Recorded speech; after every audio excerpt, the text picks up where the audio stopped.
Hello,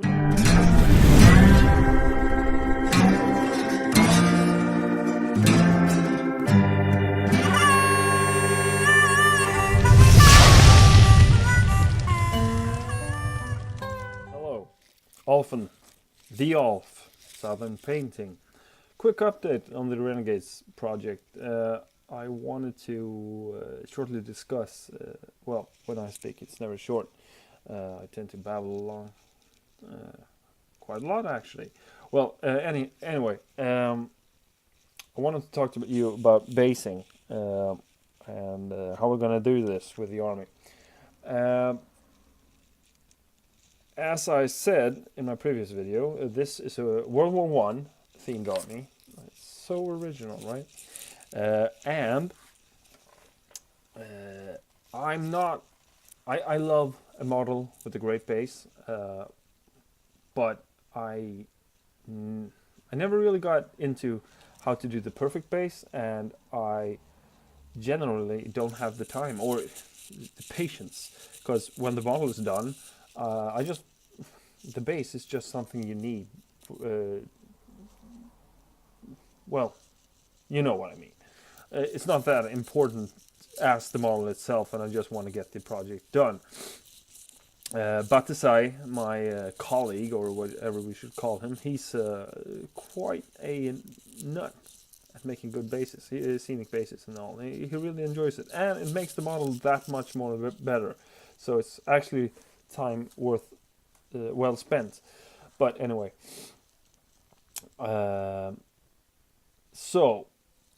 usually when I do my bases, it usually turns out something like this. This is exceptionally boring actually, but the thing is, all my armies have these colors, this sort of theme, more or less. Some are better, some are not. This is the low end scale, I think. But it's mainly because the gaming tables we play usually have these colors, and if I were ever to set up my armies against each other, I really like it when the armies have the same basing. It makes it more... It makes for a better gaming experience, in my opinion.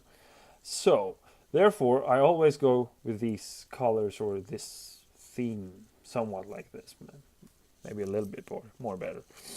But this was supposed to be a World War One army, and we wanted to make it a little bit more muddy, and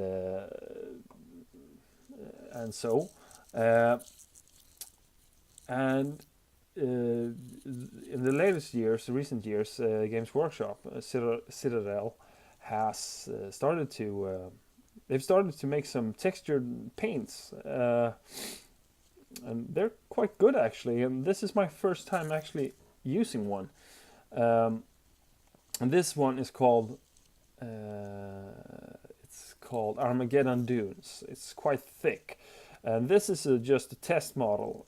This model is somewhat already painted to almost finished. And we wanted to try, does this work with that color?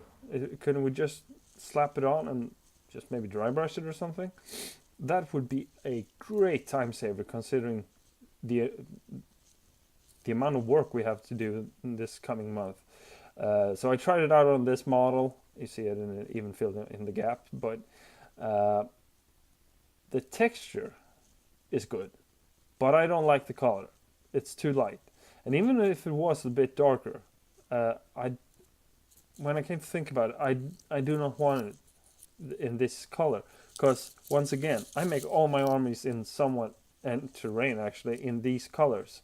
So if I were to make this on this army, it would be wrong, and since the thing is, these aren't the only models I got, the new ones I'm making. The army, there's a bunch of Chaos Space Marines, Plague Marines, and HQ Choices, Terminators, and Spawns, and all of that. And they have bases in this color scheme. So if I were to play with everything, let's say in a APOC battle, then they would have different bases, really different, and that would not. I wouldn't like it. It would look like two different armies.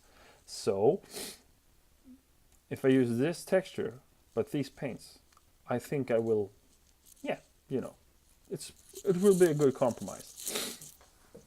But anyway, this was just a test, and as you can see, this is too little. It's too boring, and it does definitely not look like it belongs in a trench or in the no man's land. So this is a no-go. I experimented some last night, and this has to be done. It can always be done better, but you have to realize we have like I think we're up to 150 models to paint in less than a month. Tanks, zombies, everything, and it's Christmas. You know, in 12 days it will be Christmas, and then we have this like mini happening in our gaming club. Usually takes about 3 days, and yeah, there's a lot. Oh, sorry. I'm filming with my phone and the phone rang. As I said, we don't have much time. It has to be done in, well, technically 30 days, but let's say 15. So this was what I came up with. This is the Armageddon dunes texture. It looks muddy, actually. I think it looks good. You just have to take it with the, like, what do you call it, spatula? You don't paint it on, that's the thing. And I made some barbed wire. I can show you how I did that some other time. It's not the best. It looks a little bit too beefy for 40k, but it was what I had at home. And then just took some bits like this. It's a rifle, and put it down. And when I paint this, I think it will look okay. You know, this isn't a model that you pick up and, oh, look at this. Oh, it's a character. No, this is a miniature that will be in droves on the battlefield. It will need to look good at, I don't know, 2 feet distance, 50 centimeters at most, you know, an arm's length. So it will do. Here I made a little mortar shell that didn't explode. Some more barbed wire. And if you're wondering why these dudes look like this, I had to... If you're going to build this army, you will not want to buy Cadian boxes and the Renegades upgrades, because this will be ridiculously expensive. So what I did was I just picked up a bunch of Cadians from eBay, and I just stripped them down. Not from paint. This is...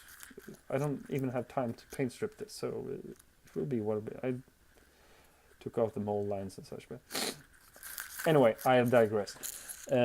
So that's sort of what I wanted to say about why I'm doing what I'm doing with these spaces. I'm short on time. I want the color scheme to be somewhat... the color scheme needs to be in the same tone as my other models, so it will work together. And but still, it needs to be a little bit more muddy. That's about it. Yeah, I think I'm gonna stop there for now. And pardon me if I'm what do you call it in English? I don't know, but I'm having a bit of a cold, so my nose is running, and hope you don't disapprove of that. We're all human, right? Anyhow, in the words of the great, what's his name? Ron Burgundy.